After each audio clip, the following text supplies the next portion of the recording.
we're travelling together at the moment, aren't we? Doing some meetings around the country. That's Big right. crowd in Wellington last night and 2 standing ovations. Do you find that everywhere you go, that you still have this incredible connection, very personal connection with people because of what you've done and who you are? I suppose it's because of what I've done. But, you know, it's a gift. Communication is a gift. And I happen to be given that gift. And I feel the world is in such an environmental state of chaos that it's really important to reach out to as many people as I can with the message that it's not too late to turn things around but only if we all get into the act and do our bit.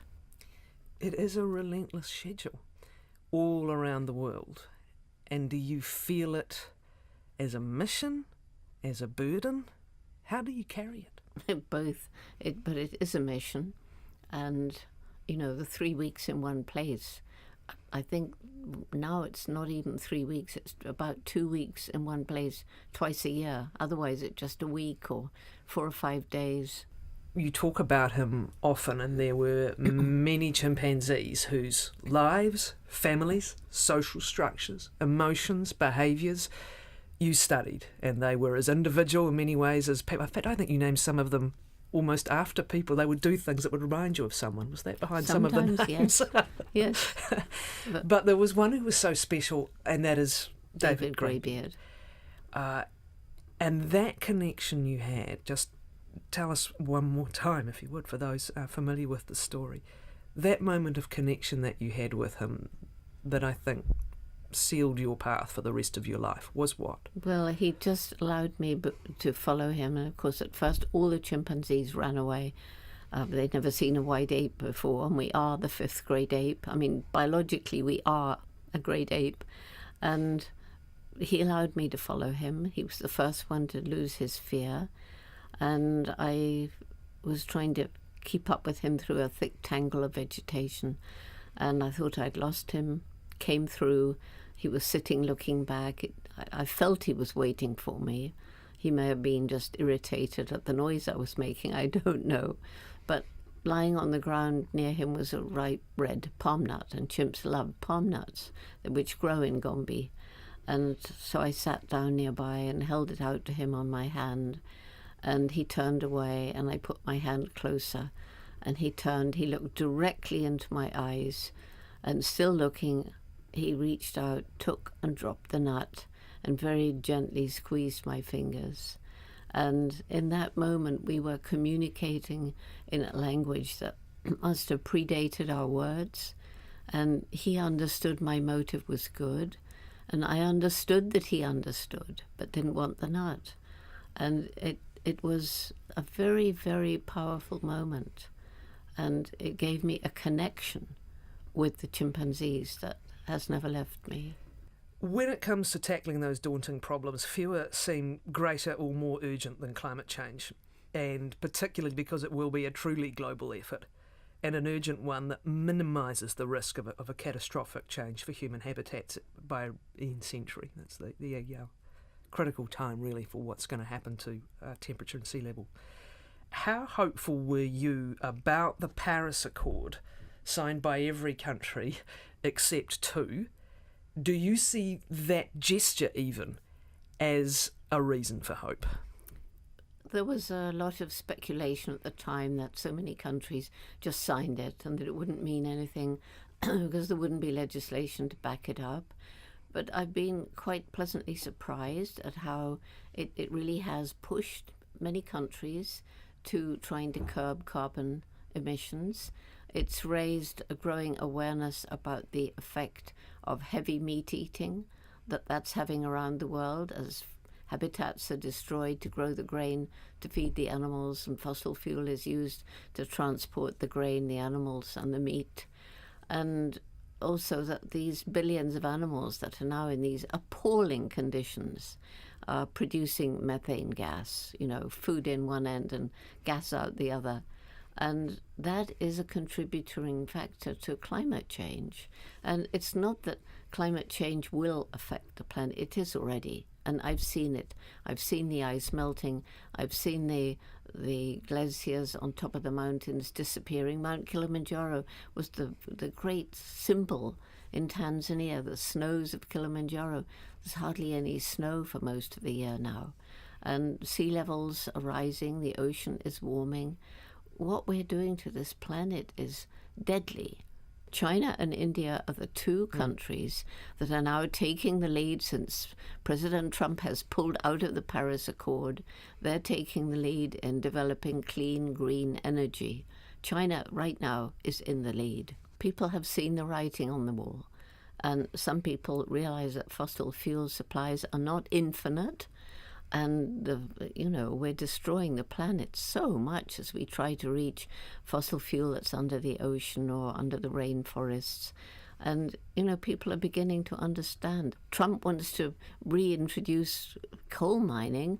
Australia is just wanting to give the go-ahead to a huge coal mine, the Carmichael coal mine, which will pollute the ocean and be sort of the last final hit for the Great Barrier Reef. So, all these things people are beginning to understand. And as more and more of the general public realize these things, they're going to turn automatically to try and support those companies that are doing it right. So come back to the palm oil. The clearing of the rainforests and the deforestation.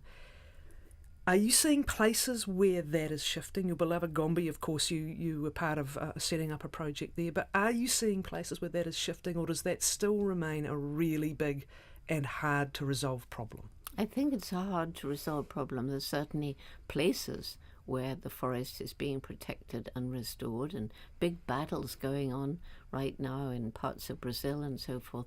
But nevertheless, conservation comes up against development all the time, and it comes up against corruption. So stamping out corruption, I don't know how we do that, but it's one of the most important things. So, on the one hand, let's alleviate poverty where people destroy the environment because they have to try and make a living.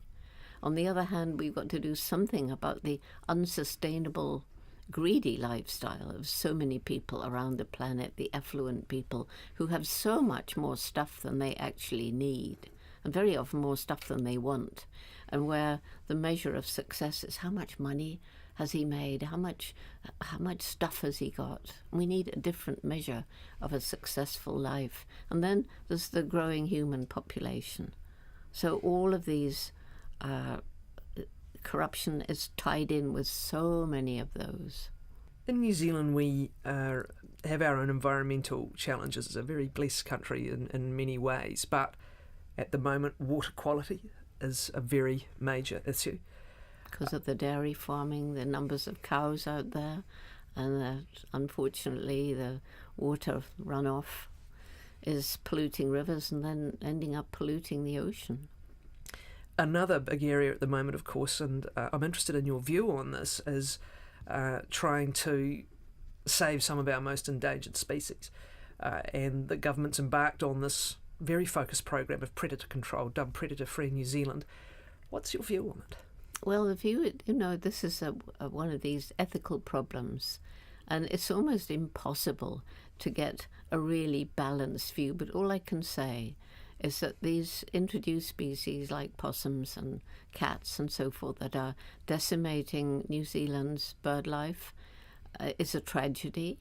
And do we want to try and save New Zealand's indigenous life? Yes, we do.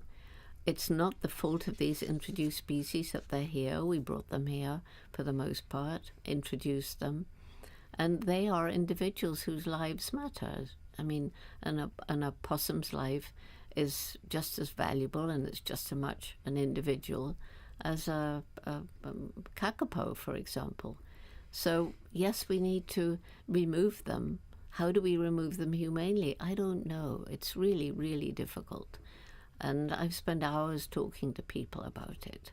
It's really important to introduce this Roots and Shoots program to them, because Roots and Shoots, which is, by the way, a program of the Jane Goodall Institute, it's not a separate entity, and it is helping young people understand the problems and then listening to them, and then empowering them to take action, working with them to make this a better world. We've messed it up.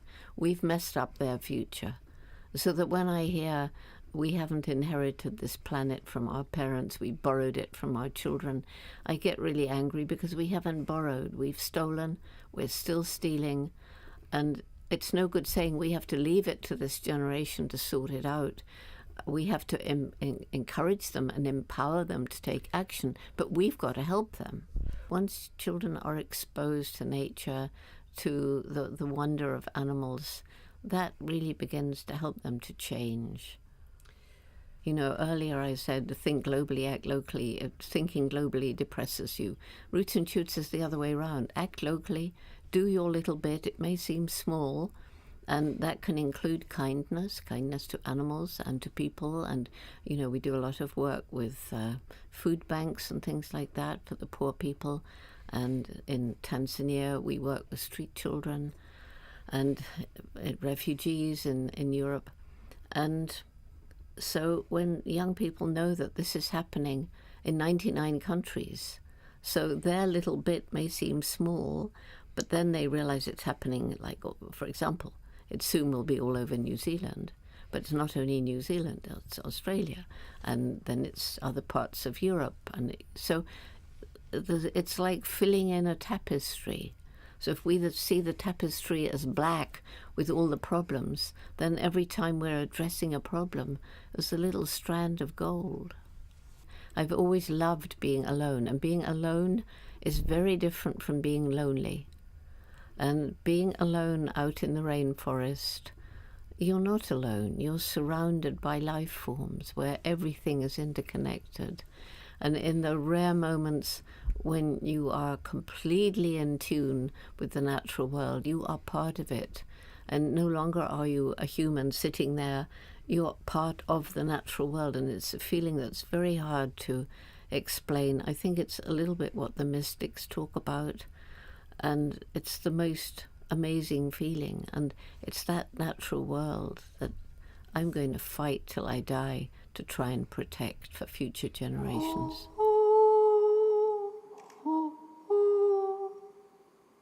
Good night.